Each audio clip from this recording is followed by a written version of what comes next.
Hey guys, welcome back to my channel. আমার চ্যানেলে তোমাদের স্বাগত।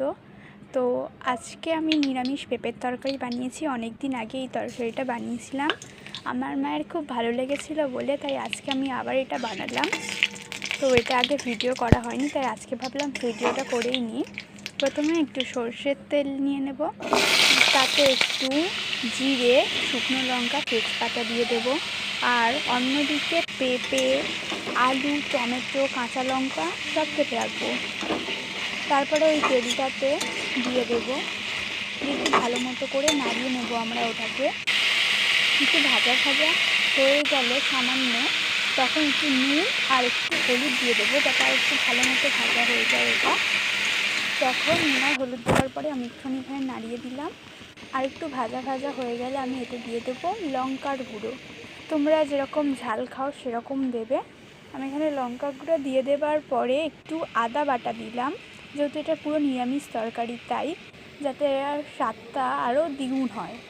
তারপরে আদা বাটাটা দেওয়ার পরে পরিমাণ মতো তোমরা চিনি দেবে। যদি তোমরা মিষ্টি খাও তাহলেই চিনি দেবে, যদি না খাও তাহলে দেবে না।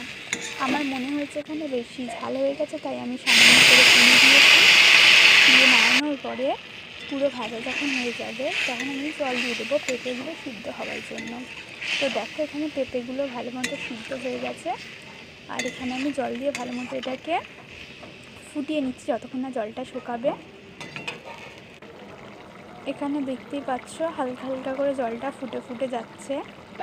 যখন অনেকটা পুরো জলটা শুকিয়ে যাবে তখন আমি এটাতে ঘি সার্ভ করব। তোমাদের কাছে যেই ঘি আছে তোমরা সেই ঘি সার্ভ করবে। আমি এতে আরও স্বাদ দ্বিগুণ হওয়ার জন্য এতে বেশি গাওয়া ঘি দিয়েছি।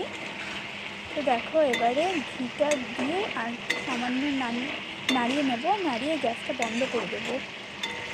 আর তোমরা এটা বাড়িতে বানিয়ে দেখবে, আর এটা বেশি বেশি করে শেয়ার করবে, লাইক কমেন্ট করতে কিন্তু একদমই ভুলবে না। তো সকলকে পাই, তোমরা সবাই এটা বাড়িতে বানিয়ে খেতে পারো।